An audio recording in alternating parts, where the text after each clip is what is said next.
Assalamualaikum warahmatullahi wabarakatuh. Alhamdulillah, kita ucapkan puji syukur kepada Allah Subhanahu wa taala. Kemudian salawat serta salam buat baginda Rasulullah Muhammad sallallahu alaihi wasallam.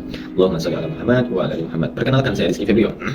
Saya seorang mahasiswa dari Universitas Islam Negeri Imam Bonjol Padang, tepatnya di Kota Padang, di Jalan Lubuk Lintah. Saya berasal dari Fakultas Tarbiyah dan Keguruan, dan saya masuk jurusan atau prodi Manajemen Pendidikan Islam. Di sini saya membuat video untuk memenuhi ujian akhir semester saya, yaitu kewarganegaraan, dengan dosen pengampu Ibu Hajah Wahyulidius Zen SEMPD, dan sebentar lagi ibunya mendapatkan gelar doktor. Amin ya rabbal alamin. Dan untuk video ini, video presentasi pribadi, saya akan membawakan sebuah materi, yaitu tentang harmonisasi kewajiban dan hak negara serta warga negara. Dan gimana kelanjutan videonya? Mari kita saksikan bersama. Cekidot.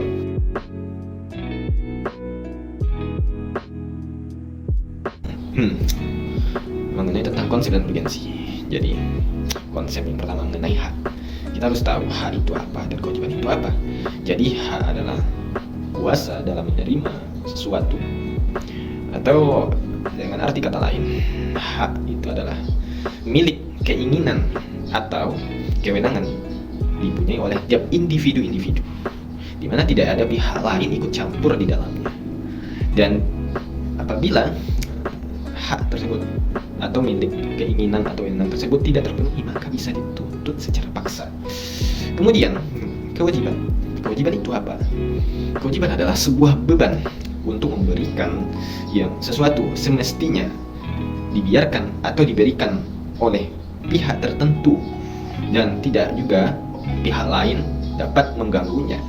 Dan jika kewajiban tidak terpenuhi, maka ia akan dituntut juga secara paksa oleh yang berkepentingan. Jadi ya, kewajiban itu adalah intinya sesuatu yang harus dilakukan oleh tiap individu. Oke. Jadi untuk hubungan antar negara dan warga negara itu termasuk dalam terkait masalah hak dan kewajiban. Jika berbicara mengenai tentang hak, berarti kita juga berbicara tentang kewajiban negara dan warga negara. Kemudian ketika kita membahas tentang kewajiban, berarti kita berbicara tentang hak warga negara. Jadi dibalikkan saja itu. Karena di antara keduanya itu harus sejalan. Agar apa? Agar terciptanya yang namanya harmonisasi itu, keserasian antara keduanya. Dan juga hal itu dapat diartikan oleh seseorang atau sekelompok orang dalam sebuah organisasi, baik itu dalam pemerintah dan kekuasaan. Alasan perlunya harmonisasi kewajiban hak negara dan warga negara. Tradisi budaya di Indonesia itu pada zaman kerajaan-kerajaan Nusantara lebih mengutamakan konsep kewajiban ketimbang konsep hak, di mana mekanismenya reserve atau dasar seorang rakyat terhadap kepatuhannya kepada raja-raja, sultan-sultan sebagai bentuk penghambaan secara total. Jadi raja-raja, sultan-sultan itu oleh rakyat Nusantara ketika itu dijadikan sebagai kiblatnya. Memang sih kewajiban itu penting, tetapi hak juga jangan sampai dilupakan. Kemudian keadaan itu berlangsung juga saat masa penjajahan di Nusantara, di mana horizon-horizon kehidupan politik daerah jajahan mendorong aspek kewajiban sebagai postulat ide dalam mengkonstruksi rakyat dalam mengeluarkan ide politik, ekonomi, kemudian sosial budaya. Dua kekuatan inilah ya sebagaimana yang mengkonstruksikan pemikiran rakyat di Nusantara, di mana untuk mengedepankan kewajiban dan dalam batas-batasan yang tertentu, serta ia melupakan namanya hak, bahwasanya kenyataannya itu antara hak dan kewajiban bersifat temporal, kadang naik turun. Jadi harus menyeimbangkan antara keduanya. Sebagaimana yang terekam oleh Max Havelaar, rakyat yang tertindas akhirnya memberontak terhadap hak-haknya yang tidak dituntut. Nah itu. Jadi hak itu penting ya. Itu telah ada semenjak kita lahir dan berhak untuk setiap orang individu menuntutnya, karena itu milik serta wewenang yang kita punya. Hak asasi manusia adalah seperangkat hak yang melekat pada hakikat dan keberadaan manusia sebagai makhluk ciptaan Tuhan Yang Maha Esa, dan merupakan anugerah yang harus dihormati, yang harus dijunjung tinggi, dilindungi, serta diayomi oleh negara, hukum, pemerintah, dan setiap orang demi menjaga kehormatan serta harkat martabatnya. Itulah yang dikatakan sebagai HAM. Sedangkan kewajiban adalah segala sesuatu yang harus dilakukan oleh seseorang, dilaksanakan oleh seseorang dalam kaitannya untuk kepentingannya sendiri. Itulah yang dikatakan kewajiban. Nah, kewajiban terhadap diri sendiri itu harus kita utamakan terlebih dahulu. Contoh, kita makan agar apa? Merupakan kewajiban kita biar kita bisa bertahan hidup. Kemudian rumah, kita berhak mempunyai tempat tinggal agar kita bisa berteduh dari panas dan dinginnya hujan. Lalu ada pula kewajiban terhadap alam semesta, menjaga lingkungan sekitar dengan baik. Itu kewajiban kita. Bahwa Allah Subhanahu wa taala, ya meskipun kita belajar kewarganegaraan, kita kaitkan dengan agama Islam. Menjaga lingkungan alam sekitar, alam semesta. Sebab kalau kita menjaganya dengan baik, maka feedback yang diberikan oleh alam kepada diri kita itu akan juga baik. Tetapi jika berbuat kerusakan terhadap alam semesta ini, maka yang akan didapatkan oleh manusia itu adalah azab dari Allah SWT. Kemudian kewajiban kita terhadap masyarakat, jika ada masyarakat yang kelaparan, kewajiban kita membantunya, karena ya manusia itu makhluk sosial, membutuhkan, saling membutuhkan antara satu sama yang lain. Jadi begitu. Kemudian kita bahas materi kedua, poin kedua, yaitu alasan perlunya harmonisasi kewajiban hak negara dan warga negara. Tradisi budaya Indonesia sejak dahulu zaman kerajaan-kerajaan Nusantara telah mengenal konsep kewajiban dibandingkan konsep hak. Ya, pentingnya kewajiban ya daripada hak. Sebab apa? Ya, ketika kita telah menjalani suatu persoalan, menjalani tanggung jawab yang semestinya harus kita lakukan, ya kita lakukan. Sebab jika diri seseorang melalaikan kewajibannya, ingatlah sanksi akan berlaku secara paksa untuknya. Kita masuk pada poin yang ketiga, apa itu? Sumber historis, politis, sosiologis. Sumber historis itu seperti apa? Ya, sebuah cerita masa lalu, atau bukan cerita, sejarah masa lalu membawa sebuah peradaban yang nilainya masih kita rasakan sampai sekarang, seperti adanya rasa senasib seperjuangan. Dan mengenai hal ini, ya, itu harmonisasi berkaitan tentang HAM. HAM, pemahaman HAM ini semakin luas semenjak abad 20 permulaan. Nah, hak asasi ini berkembang menjadi 4 macam kebebasan atau dikenal dengan the four freedom yang dicetus oleh Presiden Amerika Serikat yang bernama Franklin D. Roosevelt. Keempat macam kebebasan ini diantaranya yaitu pertama, kebebasan untuk beragama, yaitu freedom of religion. Yang kedua, yaitu kebebasan untuk berbicara dan berpendapat, freedom of speech. Yang ketiga, kebebasan dalam kemelaratan, yaitu freedom from one. Setiap orang bebas untuk menginginkan sesuatu. Yang keempat, yaitu kebebasan dari ketakutan, freedom from fear. Nah, kemudian masuk yang kedua, sumber sosiologis. Nah, sosiologis itu memiliki kaitan dengan struktur sosial. Memang pada dasarnya manusia itu adalah makhluk sosial, harus mempunyai sebuah komunikasi yang baik dengan manusia yang lain. Dan juga ya dalam sebuah fundamental sosiologis ini banyak sekali terjadi persoalan gejolak dalam masyarakat. Nah, di lingkungan sosial masyarakat harus kita berpandai-pandai, ya, di mana harus penyabar, harus ramah, sopan santun, menanamkan sikap yang tidak sombong dan menjauhkan sikap pemarah dan menghilangkan sikap iri dengki. Dan itu yang perlu dalam sumber sosiologis. Sumber politik mendasari dinamika kewajiban dan hak negara warga negara adalah proses dari sebuah perubahan dalam Undang-Undang Negara Republik Indonesia terjadi semenjak zaman reformasi. Pada awal reformasi pertengahan tahun 1998 muncul berbagai tuntutan reformasi di masyarakat. Tuntutan tersebut disampaikan oleh berbagai komponen bangsa, yaitu seperti mengamandemen UUD NRI 1945, penghapusan doktrin dui fungsi angkatan bersenjata Republik Indonesia atau dikenal sebagai ABRI. Lalu yang ketiga, menegakkan supremasi hukum, penghormatan hak asasi manusia serta memberantas korupsi, kolusi dan nepotisme atau dikenal dengan KKN. Seperti itu. Kemudian poin yang keempat yaitu membangun sebuah argumen dinamika dan juga tantangan yang ada dalam harmonisasi hak dan kewajiban negara warga negara. Jadi yang perlu kita perhatikan di dalam sebuah membangun sebuah argumen dalam dinamika sosial pasti ada yang pro dan yang kontra, dan di dalamnya juga terdapat sebuah tantangan yang harus dihadapi. Di mana yang pertama kita akan bahas mengenai tentang aturan dasar ihwal ilmu pendidikan dan juga kebudayaan serta ilmu pengetahuan dan teknologi. Jadi kita bahas di sini yang pertama mengenai tentang undang-undang ilmu pendidikan dan juga kebudayaan. Pada pasal 33 ayat 1 itu mengenai tentang pendidikan dan kebudayaan, dan sebelumnya itu menegaskan bahwasannya pengajaran adalah pendidikan dalam arti sempit ya dalam masyarakat, bahwasannya ya pengajaran itu bukan hanya di sekolah saja, tetapi di lingkungan masyarakat pengajaran itu dikatakan sebuah pendidikan. Nah, jadi yang harus kita ketahui dalam sebuah ilmu pendidikan dan budaya, pengajaran merupakan bagian dari pendidikan yang tidak hanya di sekolah, tetapi juga di luar sekolah pun bisa dikatakan sebagai pendidikan pengajaran serta kebudayaan yang harus diterapkan. Kemudian yang kedua, masih dalam satu topiknya, ihwal pendidikan budaya dan juga ilmu pengetahuan dan teknologi, terdapat dalam pasal 33 ayat 5 itu menjelaskan bahwa Indonesia harus memajukan sebuah peradaban dengan ilmu pengetahuan dan teknologi berdasarkan nilai-nilai agama dan juga persatuan dan kesatuan demi untuk mensejahterakan umat manusia. Kemudian masuk yang kedua, yaitu aturan dasar ihwal perekonomian nasional dan kesejahteraan sosial. Dan kita akan masuk pada pasal 33 mengenai tentang perekonomian nasional dan kesejahteraan sosial. Yang pertama itu pada pasal 33 ayat 1 menegaskan tentang asas kekeluargaan. Kemudian pasal 33 ayat 2 menegaskan tentang cabang-cabang.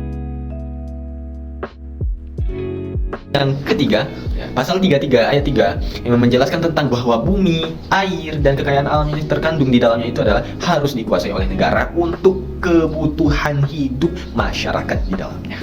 Kemudian ada mengenai tentang aturan dasar ihwal usaha pertahanan dan keamanan. Di dalam pasal 30 ayat 2 menjelaskan tentang usaha pertahanan keamanan negara dilaksanakan melalui sistem pertahanan keamanan rakyat semesta oleh Tentara Nasional Indonesia atau TNI, kemudian Kepolisian Negara Republik Indonesia atau dikenal dengan Kapolri. Nah, itu. Dan di mana tugas mereka itu adalah memberikan sebuah keamanan terhadap negara, kemudian pada rakyat-rakyat serta sebagai kekuatan pendukung dalam militer. Dan juga TNI dan Kapolri merupakan suatu komponen dalam sistem pertahanan negara. Kemudian ada yang terakhir, aturan dasar ihwal hak dan kewajiban asasi manusia, yang sama telah kita bahas pada komponen dan konsep urgensi kewajiban tadi, bahwasanya setiap manusia itu mempunyai HAM seperangkat yang melekat pada diri seseorang yang harus dijunjung tinggi, dilindungi, dan juga mendapatkan perhatian khusus. Kemudian kita masuk pada poin yang kelima, mendeskripsikan esensi urgensi kewajiban hak negara dan warga negara. Pertama, yaitu di bidang agama. Indonesia merupakan negara yang mempunyai keberagaman agama. Ada banyak sekali agama yang ada di Indonesia. Di antaranya mayoritas Islam, ada minoritas seperti Kristen, Hindu, Buddha, kemudian Konghucu. Dan di dalamnya, dalam urgensi dalam menciptakan sebuah harmonisasi kewajiban hak sebagai umat beragama saling menghargai satu sama lain. Jangan kita menghakimi yang minoritas dan yang minoritas jangan menjelekkan yang mayoritas. Jadi menciptakan sebuah keserasian itu tergantung pada diri kita masing-masing. Kemudian yang kedua, pendidikan dan budaya. Pendidikan budaya di Indonesia merupakan salah satu bentuk korelasi yang sangat erat. Pendidikan merupakan salah satu bentuk sebuah kebudayaan yang mendarah daging dalam setiap individu-individu, karena pendidikan dan kebudayaan sesuatu yang harus dilestarikan. Jika tidak dilestarikan maka akan punah. Kemudian yang ketiga yaitu perekonomian nasional dan kesejahteraan rakyat. Dengan adanya perekonomian nasional dan kesejahteraan rakyat, maka rakyat Indonesia akan dijamin sebuah kedamaian dan juga kemakmuran di dalamnya. Sebab terdapat juga dalam pasal 33 ayat 1 di mana perekonomian merupakan sebuah sistem kekeluargaan.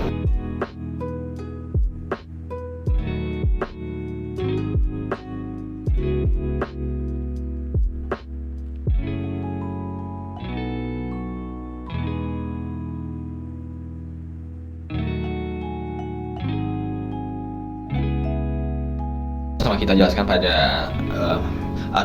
cara menciptakan argumen dalam dinamika bahwasanya pertahanan dan keamanan itu telah diatur dalam pasal 30 ayat 2. Nah, keamanan dan pertahanan ini melalui sistem yang telah diciptakan oleh bangsa Indonesia. Sistem pertama pertahanan dan keamanan rakyat semesta atau dikenal dengan Sishan Kamal Terata, yaitu dibina atau diayomi, dilindungi oleh TNI dan Polri. Terdapat dalam Undang-Undang Pasal 30 ayat 5 di mana menyatakan bahwa kedudukan dan susunan TNI Polri, dan juga terdapat dalam Pasal 30 ayat 5 mengatakan bahwasanya kedudukan dalam pertahanan dan ketahanan negara itu disusun oleh Polri dan TNI, dan lebih lanjut diatur juga dalam undang-undang yang merupakan dasar hukum bagi DPR, Presiden, dan juga dalam membentuk undang-undang. Kemudian ya, rangkuman yang dapat kita pelajari dari harmonisasi kewajiban dan hak negara warga negara. Nah, pertama, hak adalah kuasa menerima dalam melakukan sesuatu, sedangkan kewajiban adalah beban yang dituangkan kepada setiap individu, dan apabila tidak mengerjakan ia akan mendapatkan tuntutan secara paksa oleh yang berkepentingan. Kemudian yang kedua yaitu hak dan kewajiban warga negara. Nah, jadi hak dan kewajiban warga negara itu bersifat timbal balik. Jadi ya, dalam sebuah hak dan kewajiban itu tidak terlepas, jadi sejalan. Dan yang ketiga, adanya hak dan kewajiban warga negara yang sesuai dengan pasal 27 sampai 34. Nah, yang keempat, sekalipun aspek dan kewajiban manusia jumlahnya itu lebih sedikit dibanding aspek hak. Nah, karena ya kebanyakan manusia sekarang ini haknya itu lebih banyak daripada kewajiban. Haknya dituntut sedangkan kewajiban dilupakan, dan ini tidak boleh. Kita tanamkan prinsip itu di dalam diri kita, bahwasanya kita harus tunaikan dulu kewajiban baru lakukan namanya hak, karena kewajiban merupakan sesuatu yang harus didahulukan daripada hak. Kemudian yang kelima, hak dan kewajiban warga negara mengalami sebuah dinamika atau perubahan di mana dalam perumusan pasal-pasal. Nah, yang kelima yaitu hak dan kewajiban warga negara mengalami dinamika atau perubahan ya, dalam rumusan pasal-pasal Undang-Undang Negara Republik Indonesia melalui proses amandemen. Ya, amandemen itu ya, meliputi tentang perubahannya undang-undang dari masa ke masa sesuai dengan perkembangan zaman. Kemudian yang keenam, jaminan hak dan kewajiban dalam pertahanan dan ketahanan negara. Dan juga dalam upaya ini ada juga dinamikanya dalam terpenuhinya keseimbangan antara hak dan kewajiban, harmonisasi sebuah keserasian antara keduanya, jangan sampai satunya tertinggal yang satu lagi dikerjakan. Dan ingat perlu bahwasanya tanpa adanya hak, kewajiban tidak akan sempurna, dan begitu pula sebaliknya. Kemudian yang terakhir mengenai tentang praktik warganegaraan. Hak dan kewajiban warga negara telah diatur dalam Undang-Undang Dasar Negara Republik Indonesia tahun 1945. Dan ada pun rincian lanjut. Nah, kemudian yang terakhir mengenai tentang praktik warganegaraan. Jadi hak dan kewajiban warga negara sebagaimana yang telah diatur dalam Undang-Undang Negara Republik Indonesia mengenai tentang hak dan kewajiban sebagaimana yang telah dijabarkan mengenai tentang pendidikan. Nah, pada pasal 31 ayat 1 menjelaskan bahwasannya pendidikan itu dan kebudayaan merupakan suatu pengajaran, kemudian diubah bahwasanya pengajaran adalah pendidikan yang tidak hanya saja dilakukan di sekolah tetapi umum ya, masyarakat pun bisa, di lingkungan apapun saja bisa. Pendidikan itu dimanapun kapanpun bisa dilakukan, bukan hanya formal tetapi informal ya. Kemudian juga ada namanya yang G, praktik warganegaraan. Jadi hak kewajiban negara sebagaimana telah diatur dalam Undang-Undang Negara Republik Indonesia. Adapun rincian lanjut mengenai undang-undang tersebut, misalnya kewajiban bagian pendidikan sebagaimana termuat dalam pasal 31 dijabarkan lagi dalam Undang-Undang Nomor 20 Tahun 2003 mengenai tentang sistem pendidikan nasional. Kemudian dijabarkan lagi dalam Undang-Undang Nomor 14 Tahun 2005 mengenai tentang guru dan dosen, dan Undang-Undang Nomor 12 Tahun 2012 tentang pendidikan tinggi. Nah, dalam hal ini umumnya dijabarkan lagi hak dan kewajiban masing-masing, banyak sekali kan, dan mungkin hanya itu materi mengenai tentang harmonisasi kewajiban hak negara dan warga negara yang dapat saya sampaikan. Semoga pengetahuan kita bertambah setelah menonton video ini, walaupun itu sedikit tapi itu dapat meresap di dalam hati kita dan diterapkan dalam kehidupan sehari-hari. Sekian mungkin yang dapat saya sampaikan. Apabila ada kata-kata yang salah, mohon maaf. Wassalamualaikum warahmatullahi wabarakatuh.